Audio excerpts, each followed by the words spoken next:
Only You Could Think That. Directed by Pat Henderson. Written by Mike Braindick.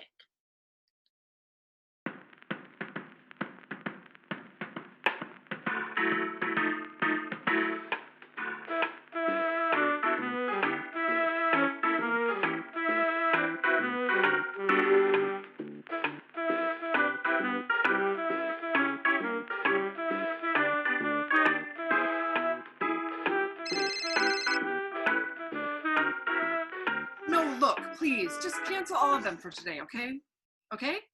No, I don't. Perhaps, yes, maybe. It doesn't sound like me, but at the moment, I really don't care if Mr. Carpenter can't get all the green paper clips back into his paper clip dispenser. Just don't schedule any more for now, all right? All right? Yeah, thanks.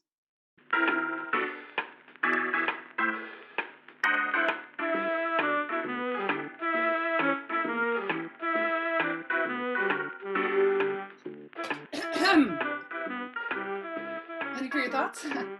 What? I said a penny for your thoughts. Well, that's not enough. Are they worth that much? Oh, I'd say they're worth whatever you'll pay. I heard it was a buyer's market. That depends on supply and demand. Some items are rare but highly desirable. Is that so? Yeah. A nice couple the other day came in here. They were looking for a semi-detached thought with a kind of in-law apartment, so as their ideas grew separate from their children's, they could have their own space. Just attached enough not to be solipsistic, but not overshadowed by any other edifice of knowledge. And each afternoon they could catch the last mellow rays of decadent intellectualism in its waning hours. Huh? I have some nice used thoughts. What century would you prefer? Proto-Indo-European. Dark Ages. Well, we don't really call it that anymore since we know those monks were saving civilization, not just playing canasta. Classical! We have a special this week on 2 Platonic ideals for the price of 1, and let me tell you, they last forever. Medieval, Renaissance, pre-industrial, they're always popular with the nostalgia buffs. Victorian, Edwardian, modern, postmodern, new millennium, they tend to be less used, but you would be surprised. Like, for example, I have a very nice late 19th century system of analogical analysis, both ethical and aesthetic, influenced by Art Nouveau tendencies and a whiff of early Bauhaus pragmatism. And between just you and me, I can get you a really good deal. Really? Yeah, but you gotta move faster. Poof! It'll be gone.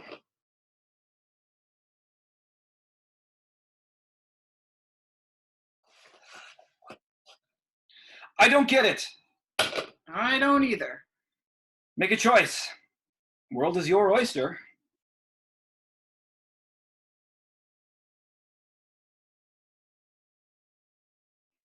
I'm allergic to shellfish.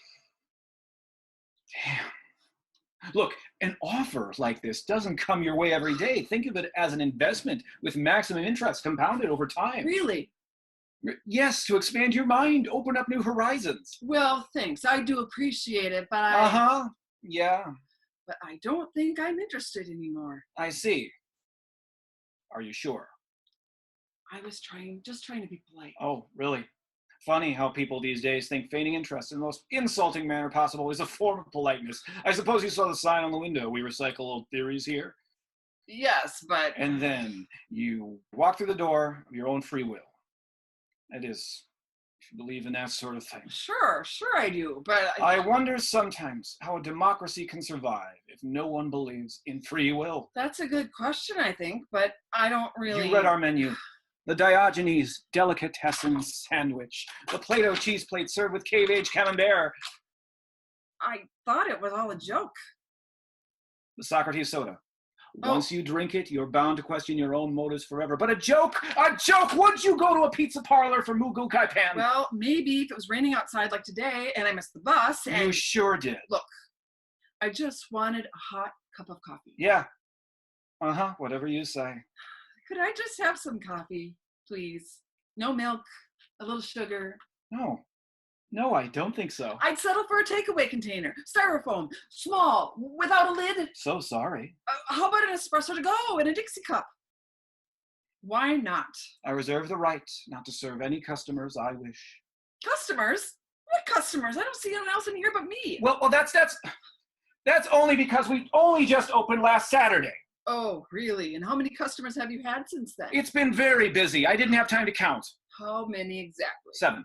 No, 6. That is if you count the blind guy's dog, but then he was extremely polite. To the dog? No, the blind guy, and not in a smug way, you understand. Now, I don't have time to sit around all day chatting. Mm-hmm. Of course. When you're so very busy reinventing the past. I wouldn't necessarily say reinventing. New modes of thought always build on the old. So what can I get you? I thought... Some coffee, please, sir. Whatever you say. Yeah.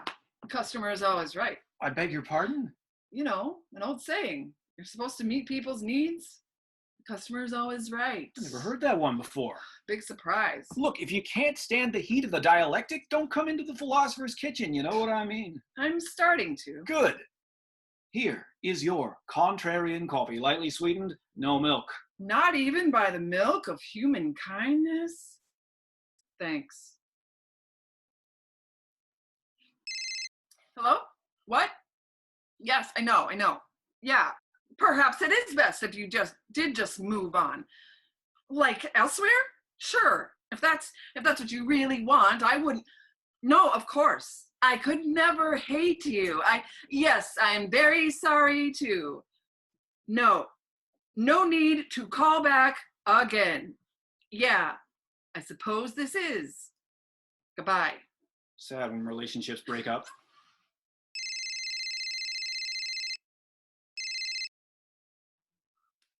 So, how about postmodern then? Beg your pardon? I would settle for one big, simple, and slightly used postmodern idea. Nothing fancy with clear sight lines and a bit of understated style. Now you're talking. How about 2 rooms of Albert Camus-like clarity, built-in Cartesian cabinets and skylights so you can see the stars at night while you're brooding about the meaning of the universe? Sounds dreamy. I know just the thing. In a nice neighborhood of mutual responsibility. Excellent schools of thought close by. Parking, in case friends want to stop by. Do you have that many friends? Well, not that many, but how about shopping? What will you really need once you settle in? Good point. Do I have to make an appointment? What? No, I have the keys right here. Oh. What if the present tenants are still at home? No worries, mate, they're hardly ever at home. For a long time, they've been looking to head for more Zen-like territory, where there are only a few living thoughts to square mile. But that's our postmodern dilemma, writ large. Okay, so what's the big idea? I thought you wanted simple. I did, but can it be simple and big? I knew you were a difficult customer the second I laid eyes on you. Please? Your wish is my command. Try this one on for size. Chaos theory. It's just the flip side of Newtonian physics. I see. Interesting. I am not sure I completely caught that one. Come on, you know how Newton said the universe is like an enormous, finely tuned clock that God set running one sunny day? Of course, I was just discussing it that other day with the cashier at the grocery store. And how in chaos theory, the most random event can lead far down the line to unforeseen and cataclysmic circumstances. I think I'm following you so far. Well, in postmodern perspectives, their feet still stuck in the mud of anti-structuralist semiotics and expectation, tinged with a kind of phenomenological despair. Simple, remember? Right. Sorry. Well, the point is, in layman's terms, we tend to assume that random events will always lead to neat and tidy conclusions. You mean we expect a logical outcome, no matter how illogical our path to getting there? Exactly. As if every time we see a butterfly, we are certain there'll be a tsunami in Indonesia. But it won't hurt anyone because all the islanders will be at the World Cup matches in Sweden because the entire island found a sweepstakes ticket on the beach dropped by a wayward seagull from Brooklyn who got drunk on some overripe grapes and flew in the wrong direction. And now anyone can say, global warming, no problem. It will just as easily right itself. Tsunamis, hurricanes, just a minor glitch in the system. And out the window goes all sense of cause and effect, all concern over personal responsibility and consequences, as if anyone can do anything they well please, and no one will have to pay the piper. See what I mean? I think so. Yes, but it's not so simple. And I'm not sure whether you're blaming apathy or being cynical yourself. Yeah, well, it's a fine line between nihilism and nirvana. Even if you have a double-edged Occam's razor with an ergonomic laser-designed handle. I bet. So Why exactly did you go into the philosophical cafe business? Short answer, Please. I got tired working in office. I wanted to be out there. Well, you seem to have succeeded at that. You think so? Oh, yes. Thanks. Don't mention it. So, what were you, an accountant? No. An advertising mogul with a penthouse suite? Nah, more of a ground floor type of thing. Well, sometimes it felt like public relations. You worked for the government? Not really, no. Actually, it was a school office. Oh, you were a teacher. No, I was the assistant principal. The one everyone came to solve their problems. Wow. Parents complaining about teachers. Teachers complaining about parents. And sometimes I even saw a student or two, and after a while, I began to feel like my smile had been fixed in place by plastic surgery.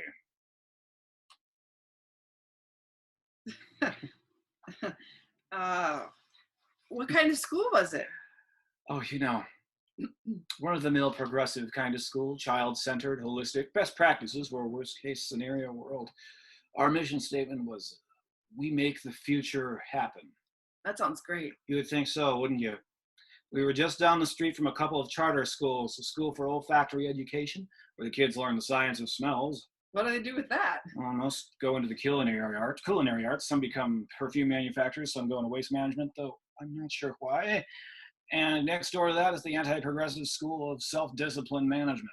What do the students from that school do? They take on jobs where they get to be their own boss, but also to all the staff at the same time. Small companies, then? Usually, yes, but they've been plagued of late by labor disputes. Really? Who'd have imagined? Indeed. So, what do you do? Well, I'm between jobs at the moment. What did you do before? I was between jobs then, too. Before that, then, let me guess. Between jobs. You got it. You must be some kind of consultant. Right. Would you like to see my card? Mountains Out of Molehills Incorporated, Deborah Thayer, CEO. And what's your name? Bill McKenzie. My friends call me Mac. Mac. Deb? No one calls me that. Right, sorry. So, Mountains Out of Molehills. What is that exactly? Well, people bring their little problems to me, and I help them turn into bigger ones. Really? Uh-huh. Sounds like a specialized field. Is there a lot of call for that? You'd be surprised. Folks just get tired of the superficiality of their lives, you know what I mean? I think so. More unrefined thesis sugar? Oh, please. Go on. Well, it's not that hard to understand, Mac. Too many of us wallow in the petty, trivial concerns of the daily grind. Can I find my car keys to get to work on time? What will I have for lunch? Will this business meeting end early enough for me to make it to the sushi bar before all the shrimp rolls are gone? I mean, life can be hell. I see your point, Deborah. Mrs. Thayer? Miss. So, how do you help? Well, I try to show them that there are far worse things in the world. I start small, like, what if they do make it in time for the shrimp rolls, but their favorite kind of soy sauce is no longer being imported into the country. And when they complain, they're asked to leave the restaurant and never come back. Banishment from your favorite lunch place. I wonder if the threat of that would work here. Who would you banish? Besides me, of course. Yes, well, good point. Anyway, then I work my way up gradually by explaining things like how an untreated cold can become a sinus infection, can become pneumonia, can lead to a serious heart ailment. Eventually, I move on to global warming, the threat of ethnic cleansing in democratic countries, the danger of nuclear war. And that helps. In many cases, yes, with just one treatment. I had a vice president of human resources the other day who said, by God, my ability to find a six-figure executive with a golden parachute who can write his own speeches seems so small in relation to all of this. Then you send the bill. I do. Pay is good. Sometimes. Depends on supply and demand, but then there are always plenty of problems in the world. I bet. What happens if that doesn't work? Well, if the therapy sends them in a deep clinical depression, there's a psychiatrist right next door. We have a very nice working relationship. I'm sure you do. So what did you do before you were an assistant principal? Well, for a while when I was in graduate school, I taught philosophy. That sounds logical. Logical, but not very sound. I would lecture for weeks and weeks on the Plutonian geography of the upper and lower cosmic soul, and they never seemed to learn a thing. The mystery of being was all a mystery to them. They just wanted to live their lives. Really? Shame. That's when I thought it would be better to put philosophy into action. Oh boy, you were looking for trouble. Yep, but what did I know? And so I changed my major to educational administration, and 10 years later, here I am. Maybe if I had met someone like you, when I was still a philosophy teacher, then... Yes, but then you've met me now. So I have. And how did you get into your business? Well, people are always fond of saying, write what you know. Yeah, but... What I knew best was worrying, anxiety, the pressures of uncertain outcomes. That made studying mathematics a nightmare for me. I would ask myself, what if 2 plus 2 the next time just doesn't equal 4? I see. Scary. So what did you do about I it? tried all kinds of things. Psychoanalysis, yoga, Tai Chi, hypnosis, but then I began to worry that the hypnotist would control my mind. I even tried studying method acting, thinking maybe that way I could escape who I was. Did that work? No, but I can do a great Humphrey Bogart. Oh, I'd love to hear that sometime. Would you? Sure. Whatever you say, sweetheart. For a while, I thought about becoming a therapist myself, but then one day I finally realized I was riding the bus, late for my appointment with this new personal coach guru I was studying with, and I thought, so what? So what if I was late? So what if I didn't get there to rediscover my self-esteem? What if I woke up tomorrow and 2 plus 2 did not equal 4? Would the universe come to a halt? I didn't think so. Sometimes you have to keep moving with no guarantees, one way or the other. Interesting. Kind of a laissez-faire system of uncertain returns. Yes, I guess you could call it that. But from that moment, I decided just to be myself and let the chips fall where they may. And because I am basically a very giving person, I can see that. I thought, why not share this blessing, this gift I had received with others? Yeah. Why not? Open your mind to new horizons. The world is full of possibilities. If we are fortunate enough to have a happy childhood, we tend to try all our lives to make our world and our children's world just like it was. And we worry ourselves to death if we can't repeat the past. Very true. I have seen it all too many times at school. Anyway, that's how I got into the consulting business.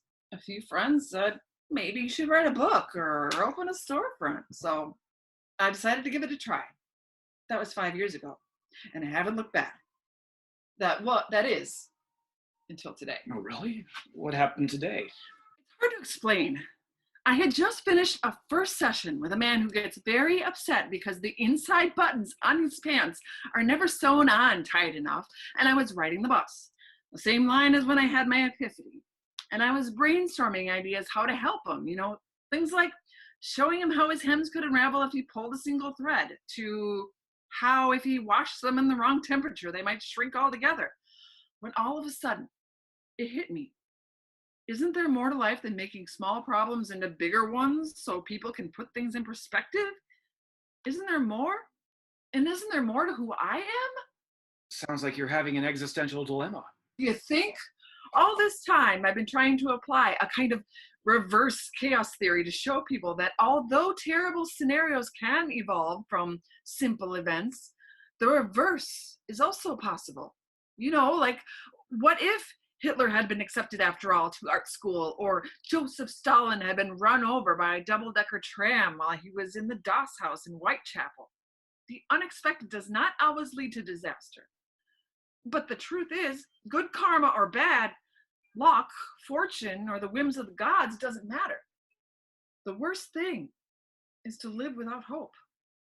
Most people don't expect paradise. They just want a chance to enjoy the sunrise next to the person they love most. You know what I mean? Yes. Yes, I do. I'm convinced that's why people sometimes do such terrible things to each other. They don't have any sense of a future at all. They've lost all hope. And I don't mean some pie in the sky false hope, just a simple, basic reason to get up the next day and face whatever problems there might You be. could be right, unless, of course, people do nasty things because they are just plain nasty. Yes, unless. So what will you do now? I don't know. I thought about traveling a bit and then we'll see. Somewhere warm with good sushi. Sounds like you're heading to Indonesia. Never know. But how will you avoid the shellfish? Oh, I'm very careful. Tell you what, I think you should take that trip. And when you come back, If I come back. okay, if you come back, would you consider, I mean, I know this is kind of sudden and all, but would you consider maybe going into business with me? What? Here at the Philosophical Cafe? Yes, I think you'd fit right in. With who? Good point. But by then, 6 months from now, this place will be hopping. Well, I'm very flattered, but what would I do here? Well, you'd be with me, and can you play guitar? No, Can you sing? not really, no. Maybe you could learn while you're traveling. I heard they play some really cool music in Jakarta. And what if you're closed by then? I won't. I have a year lease. I'm not going anywhere. Promise. I swear to God. Or any divine being or force or energy that may or may not hold sway over this wacky universe of ours. Just consider it, okay? Okay, To the future. the future. And here, keep this for me until I come back. I'd be honored. I mean, you won't be able to call me because you'll have it. Right. But if you ever want to hear my voice, you just have to listen to the voicemail. And what do I owe you? Oh, it's on the house. And here's a double chocolate Cartesian cookie for the road. It'll help you stick to your first principles. Thanks, Mr. Mackenzie. Ms. Thayer. Mac. Deb, I'm sorry. It's all right. Coming from you.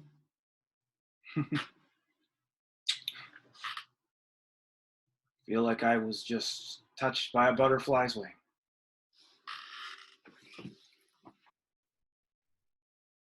If you have any worries or concerns, leave them with me, and I will make them into bigger problems by day's end or your money back. The end.